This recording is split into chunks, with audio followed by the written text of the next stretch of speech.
Sexta-feira chegou, 21 de outubro, o RF News já está no ar e veja os destaques da edição de hoje. Temporal causa destruição na capital paulista e homem morre eletrocutado. Modelo de Santa Catarina é preso com drogas em aeroporto de Recife. Jovem grávida é presa no interior de São Paulo, suspeita de ser a chefe do tráfico na cidade. Nós percebemos duas moças na esquina, onde é conhecido como ponto de tráfico. O perigo do uso de bebida alcoólica em lagoas e piscinas. E é uma água escura, então a gente não consegue saber o que tem embaixo. E ainda, os direitos que você tem e pode nem saber. Advogado de Campinas lança livro para descomplicar o entendimento de leis. Trazer assuntos do dia a dia na linguagem mais acessível possível. E os destaques da agenda cultural. O que a gente precisa. Ao vivo, no RF News.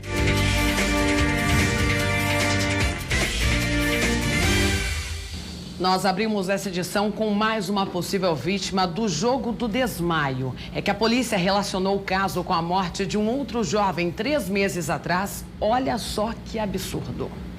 Gabriel de Andrade Gonçalves, que tinha 14 anos, foi encontrado morto em casa com um lençol no pescoço.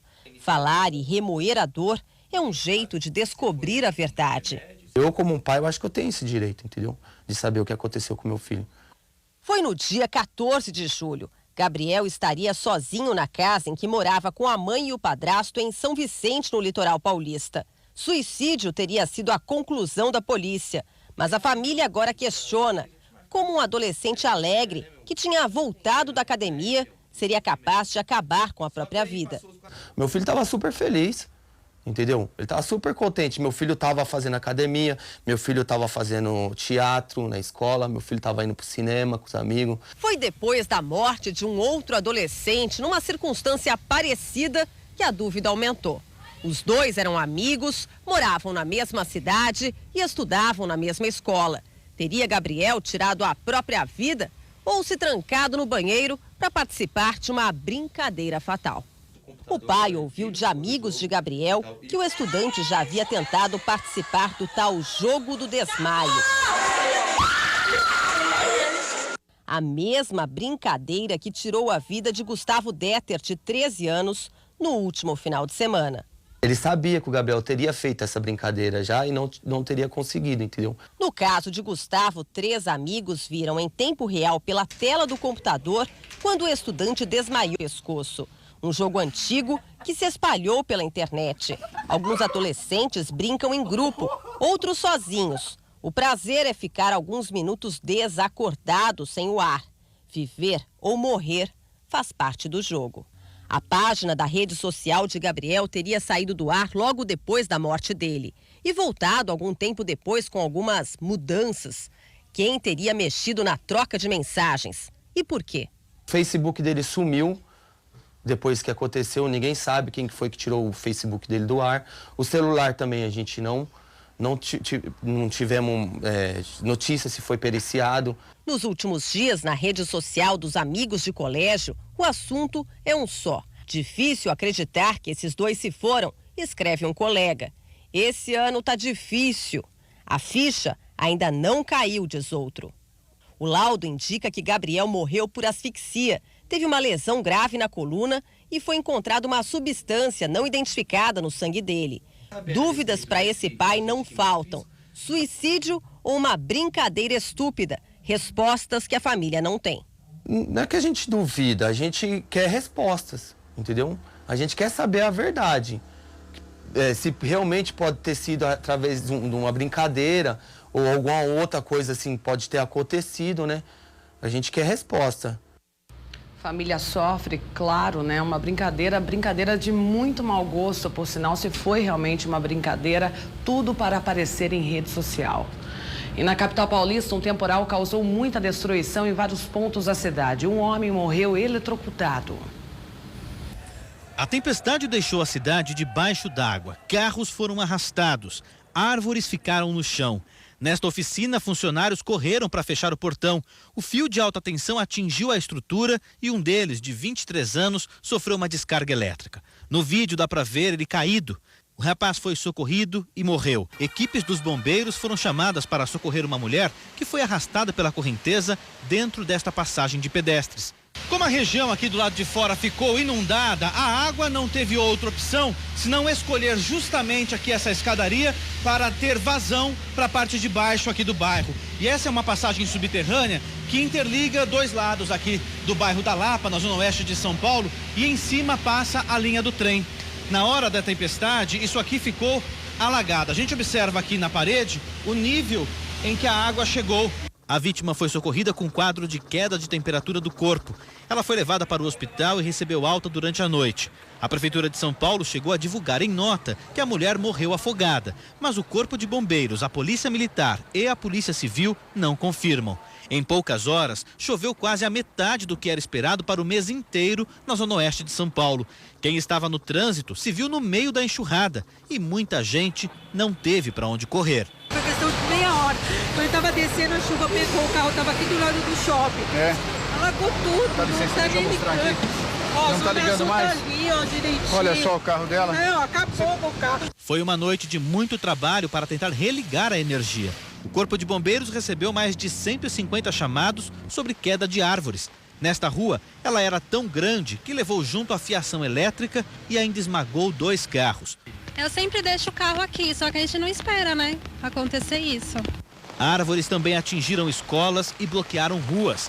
Neste condomínio, o vento forte derrubou vidraças. As estruturas de ferro ficaram jogadas do lado de fora. Este sofá foi arrastado para o meio do jardim. Quando chegamos aqui, o porteiro relatou que ele ficou apavorado, que ele se escondeu, porque era um vento tão forte, começou a derrubar todas as janelas, vidros. A ventania chegou a 66 km por hora no aeroporto Campo de Marte, na zona norte de São Paulo.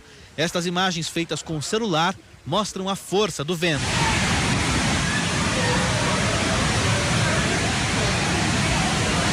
O Instituto Nacional de Pesquisas Espaciais registrou só na manhã de ontem em São Paulo quase 1000 raios. Esses temporais são resultados do choque entre o calor e a umidade, 2 ingredientes que têm causado tempestades desde o começo da semana. De volta ao vivo nesta sexta-feira, 21 de outubro. E voltamos com as participações de telespectadores. Recebemos um vídeo feito em Navegantes, Santa Catarina, que mostra um trabalhador sendo agredido por um policial civil. Veja um trecho do vídeo. Ei, que é isso aí, cara?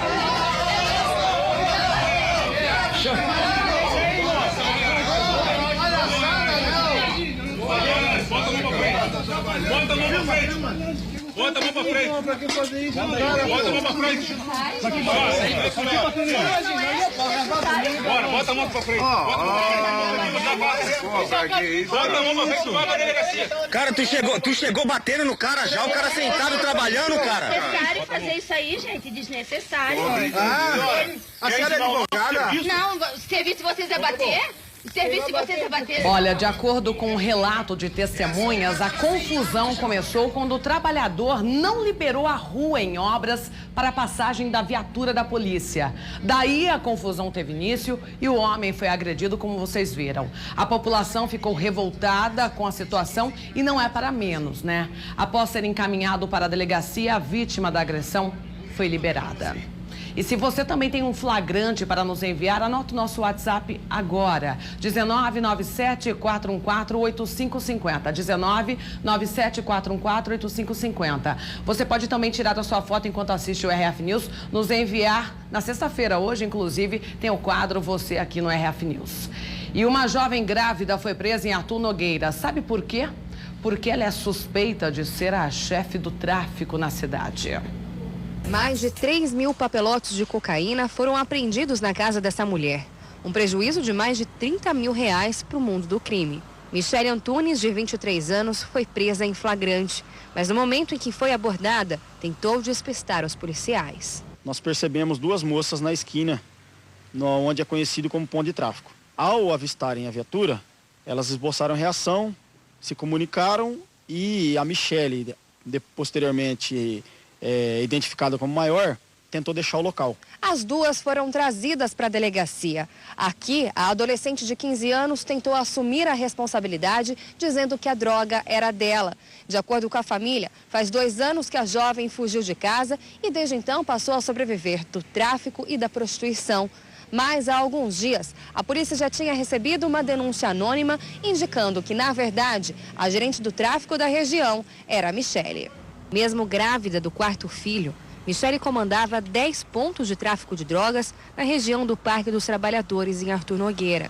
O caderno de contabilidade apreendido na casa dela mostra o movimento financeiro diário do crime. Michele, que não tinha passagem pela polícia, foi indiciada por tráfico, associação ao tráfico e corrupção de menores. Assim como o irmão dela, Denis Antunes, de 21 anos, que estava sob liberdade condicional e dormindo na casa onde as drogas foram encontradas. Jovem, mãe de 3 filhos, grávida de mais um e agora presidiária também. Quem escolhe o caminho do mal acaba um dia pagando pelo que faz. E um taxista foi encontrado morto dentro do veículo que dirigia no centro de São Paulo. Ele estava com um cinto enrolado no pescoço. O táxi foi encontrado num ponto deserto da rua Luiz Gama, no Cambuci, região central de São Paulo. Dentro dele estava o taxista Alciones Chervinsky, de 61 anos. Ele estava sentado no banco do motorista, com as mãos no volante e um cinto enrolado no pescoço. Um morador de rua viu o corpo e chamou os guardas. O resgate foi acionado, mas quando os médicos chegaram, Alciones, que era conhecido como Rochinha, já estava morto. Quando ficaram sabendo do caso, os colegas foram até o local. Nós já fizemos manifesto sobre isso, sobre parar os taxistas quando estiver com o lampião aceso, quando os taxistas estiverem indo para alguma região que tenha uma periculosidade maior, né? E separado, fiscalizado, tanto o taxista como o passageiro. Isso não custa nada para o Estado. O cinto usado para estrangular o taxista foi recolhido pelos peritos. É um modelo feminino. Um exame de DNA vai apontar se há fragmentos de pele ou unha do suspeito. A carteira dele estava dentro do porta-luvas. Não havia dinheiro, só documentos. O celular do taxista não foi encontrado. O dono do táxi disse que Alcione trabalhava com o carro há pouco mais de 1 ano.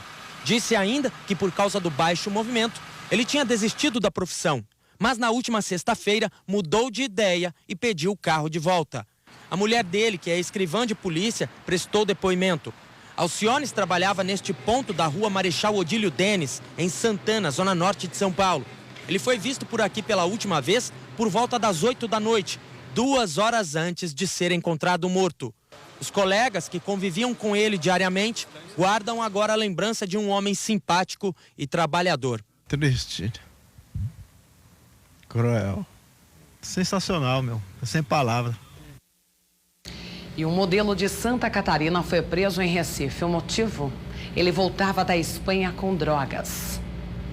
O modelo Paulo Ricardo Evangelista Montanvone, de 28 anos, foi abordado pela Polícia Federal em casa, em Balneário Ricão, em Santa Catarina. O suspeito de tráfico internacional de drogas foi preso em cumprimento de um mandado de prisão preventiva, que foi solicitado pela equipe de investigação. O modelo foi preso em flagrante aqui no Recife no último sábado, quando chegava da Espanha.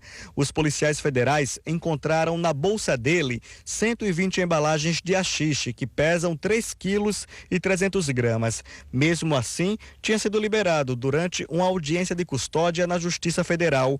Em 2011, o suspeito foi morar em Milão, na Itália, onde cursou medicina, mas não concluiu. Em seguida, foi para a Suécia estudar gestão e consultoria e trabalhar como modelo.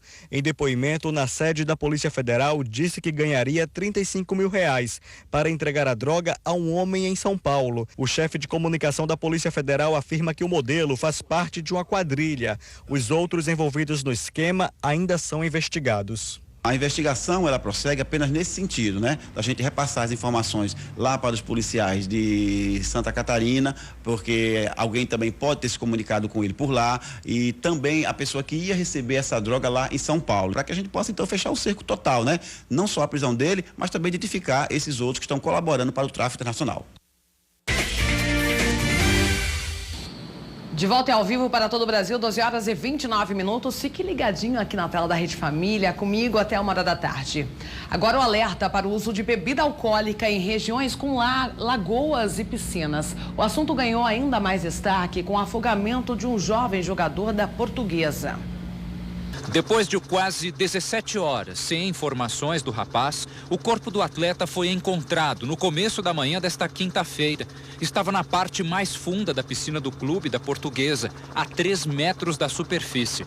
A família está inconformada. De moleque, sabe, que tinha um sonho, tinha um objetivo, né, que era seguir a carreira como jogador. Lucas Jesus dos Santos, de 16 anos, treinava na categoria de base da Portuguesa havia 1 ano. Ele participou com outros jogadores por volta de meio-dia de um churrasco para comemorar a classificação da equipe nas quartas de final do Campeonato Paulista Sub-17 de futebol. Lucas era zagueiro do time. A namorada do jogador chegou a receber uma foto da comemoração feita pelo próprio Lucas. Era 15 para as 2 quando ele mandou essa mensagem e ele não me respondeu mais. Mas após a festa, segundo a polícia, os atletas entraram na piscina. Lucas teria passado mal e ainda foi ajudado pelos amigos. Um tempo depois, já não foi mais visto. Eles foram fazer uma selfie. Aí procuraram cadê o Lucas, né? Aí procura, não acho o Lucas e tal. Aí fizeram a selfie. Quando estava indo embora, o telefone tocou, era o avô do menino perguntando dele. Aí procuraram, aí voltaram a procurar, saíram do clube procurando o menino. O depoimento dos jogadores que estavam mais próximos de Lucas na piscina é de extrema importância. São eles provavelmente os últimos que viram o rapaz antes do desaparecimento e podem ajudar a polícia a entender o que aconteceu e por que levou tanto tempo para o corpo do atleta ser encontrado. A direção da Portuguesa se colocou à disposição para ajudar nas investigações. A polícia também aguarda o laudo do IML sobre o que causou a morte do rapaz. Mais de 30 pessoas estavam na festa. Mais de 20 meninos brincando, né, comemorando. Acho que não tinha nenhum bombeiro, nenhum salva-vidas no local. Bom, agora mais um exemplo. Olha só o flagrante de jovens nadando em uma lagoa onde essa prática é proibida. Com as altas temperaturas em São Paulo e na região metropolitana, as pessoas buscam formas de se refrescar.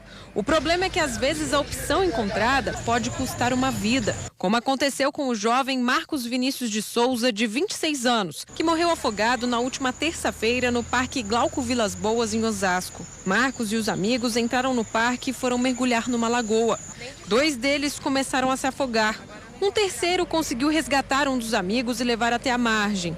Só que quando ele voltou para salvar o segundo, ele já havia afundado e sumido. Com uma câmera escondida, nossa equipe de reportagem voltou ao local e flagrou vários banhistas. Nas imagens é possível ver que este grupo de pelo menos 15 adolescentes pula de um pier. 5 rapazes tentam se equilibrar em um colchão inflável. A placa avisando do perigo está aqui, mas o parque está cheio. Olha, desse lado da margem, várias pessoas e ali do outro lado, naquele pier, dá para contar pelo menos 20 banhistas. Caso aqui não tem nenhum clube aqui na região aqui, então o pessoal acaba tudo vindo para a represa ali, ó. Mas o perigo é iminente. Ele mesmo, que nada há mais de 20 anos na lagoa, sabe que não dá para abusar. Porque eu nado bem, pelo menos eu sei nadar, né? Não vou, entendeu? Entrar na parte funda sem saber nadar, o que acontece muito aqui, né? O lago é perigoso porque é de tombo. Logo depois das margens já há buracos profundos. Segundo o Corpo de Bombeiros, no centro a profundidade chega a 10 metros. Não há correnteza, mas há vegetação, entulhos e restos de árvores no fundo, que podem representar perigo. Eu tenho entulhos, eu tenho galhos, eu tenho árvores que às vezes ficam embaixo, a própria vegetação que cresceu, e é uma água escura, então a gente não consegue saber o que tem embaixo, que tem nos nossos pés. Quem frequenta o parque vê as placas de sinalização, mas não tem a menor noção do motivo do perigo. Porque ali no raso a gente vai andando e a água parece sempre na mesma altura. Em nota, a prefeitura informou que, além da sinalização, deixa funcionários monitorando a segurança no parque, mas alega que as pessoas não respeitam as regras e, nesses casos, pedem ajuda da Guarda Metropolitana. Paulo já nadou muito no local, mas hoje não se arrisca mais. Raramente eu venho para cá, se eu venho mais só para ficar com o meu pessoal aí, ó, mas não entro dentro da água. Quem vê o clima de diversão não pensa nas consequências, mas a maioria conhece alguém que já morreu nessas águas. Eu já perdi um amigo aqui, né? E depois disso que eu também parei de entrar na água. Bom, se tem regra, tem que cumprir. Recentemente também morreu um adolescente aqui em Iracemápolis, cidade vizinha. O Hospital de Campinas acaba de receber um mamógrafo digital. O equipamento garante um diagnóstico mais preciso sobre um possível câncer de mama nos pacientes. Há 5 anos, a dona Maria faz este procedimento pelo menos a cada 6 meses. Ela teve um câncer de mama e faz tratamento até hoje. Desta vez, a mamografia foi diferente. Esse daí a gente fica já de frente, de lado, né? O outro não, o outro você precisava apertar mesmo para fazer. Esse dói menos. A rapidez para fazer o exame é porque o equipamento mudou. O Hospital Celso Pierro de Campinas é o primeiro da região a atender pacientes do SUS com um mamógrafo digital.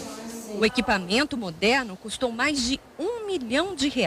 Esse mamógrafo é o primeiro mamógrafo com tecnologia digital direta a atender a população SUS de Campinas. Até então, a gente ou tinha mamografia analógica ou mamografia computadorizada. Agora a população SUS vai desfrutar do que tem de melhor, a mamografia digital. Antigamente, para fazer o exame, a paciente usava este equipamento, que além de ser mais demorado, não oferece um diagnóstico tão preciso quanto o digital. No sistema analógico, você colocaria um filme, esse filme passava radiação pela mão da paciente e formava a imagem no filme. E essa imagem pré-formada tinha que ser revelada. No sistema digital, todo esse processo é direto. A imagem é captada aqui e diretamente vai para o nosso monitor. O que isso melhora? De repente a imagem não ficou boa. Tem necessidade de repetição, se faz de imediato. Este é o primeiro aparelho com essa tecnologia que atende o SUS aqui em Campinas. Vão ser realizados cerca de 1.400 exames por mês. E a principal vantagem do mamógrafo digital é a precisão do diagnóstico. Uma vez que a imagem é digital, você consegue deixá-la mais clara, mais escura, o que facilita identificar algumas lesões, dentre elas as calcificações. Menos sofrimento, mais qualidade, mais tecnologia para elas. A dona Leonora, que faz o exame todo ano, aprovou o novo aparelho. Das outras custou tanto, ela punhava, olhava todo, e agora foi rapidinho, ela passou, foi uma beleza. De volta com o RF News, 12 horas e 46 minutos.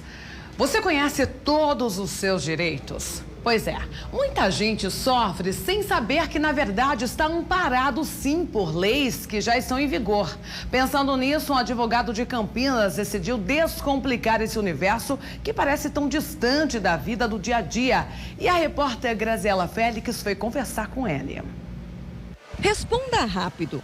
Você acha que o brasileiro conhece os direitos que tem? Acho que não, infelizmente. Falta divulgação, tanto nas via televisão, jornal e rádio. Eu acho que falta muita desinformação, né? O pessoal não são informado dos direitos deles, né? Nossos, né? Pelas ruas de Campinas, não é difícil encontrar alguém que tenha sido lesado por falta de conhecimento dos próprios direitos. Então, no trabalho já aconteceu, né? Olha, na parte de fundo de garantia mesmo, né? Não tinha informação nenhuma e quando eu fui verificar, a empresa não estava nem depositando. Levei o pior, né? O prejuízo. Quando eu queria me aposentar, né? Eu não tinha informação, eu precisei buscar informação.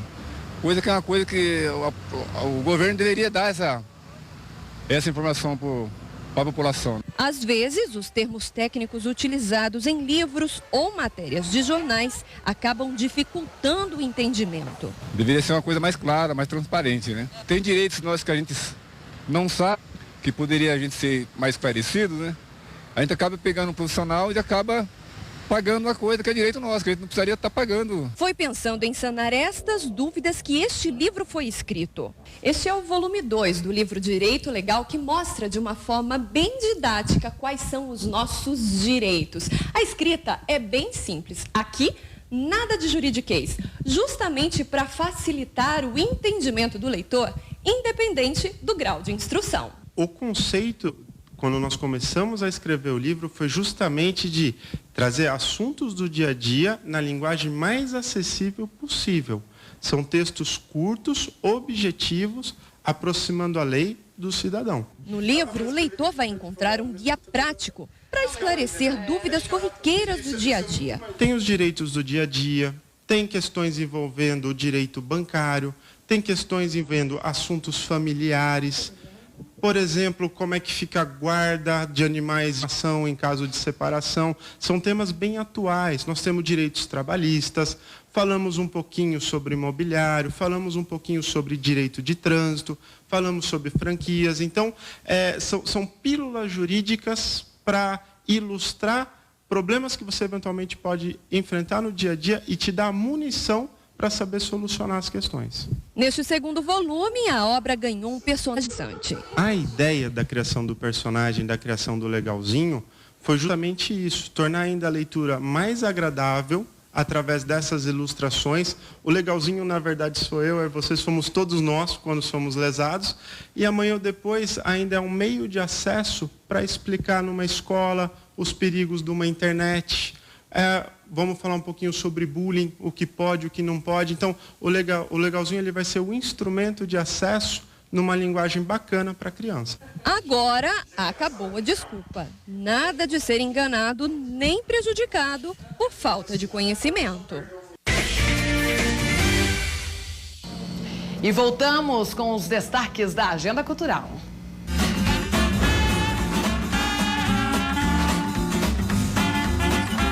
Boa tarde, Marielle. A Agenda Cultural começa com a dica do show do Sem Vanessa. A dupla sertaneja Pedro, Paulo e Alex e o grupo Turma do Pagode se apresentam juntos em Sorocaba, no interior de São Paulo, no Centro Hípico Pagliato.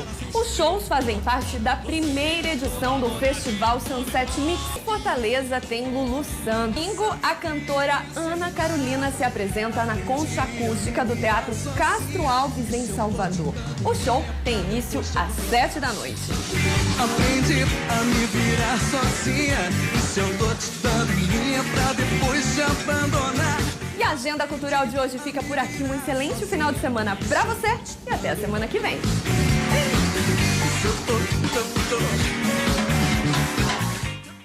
Obrigada, Graziela. E antes de encerrar, vamos ao quadro Você aqui no RF News. A primeira foto é do Henrique Pires, de Montanha, Espírito Santo. Obrigada, Henrique. A próxima é do Erivânio, de Garanhuns, Pernambuco. Obrigada.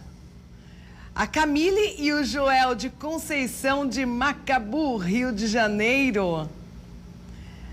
A Emily e o Vilmar, de Paranhos, Mato Grosso do Sul. Temos a próxima? É a Lúcia Loyola, de Presidente Dutra, Maranhão. Não temos mais tempo, vamos colocar as próximas na semana que vem, mas você pode mandar e participar também aqui do quadro. E o RF News termina aqui. Uma ótima tarde para você, um final de semana abençoado. Na segunda-feira estarei de volta.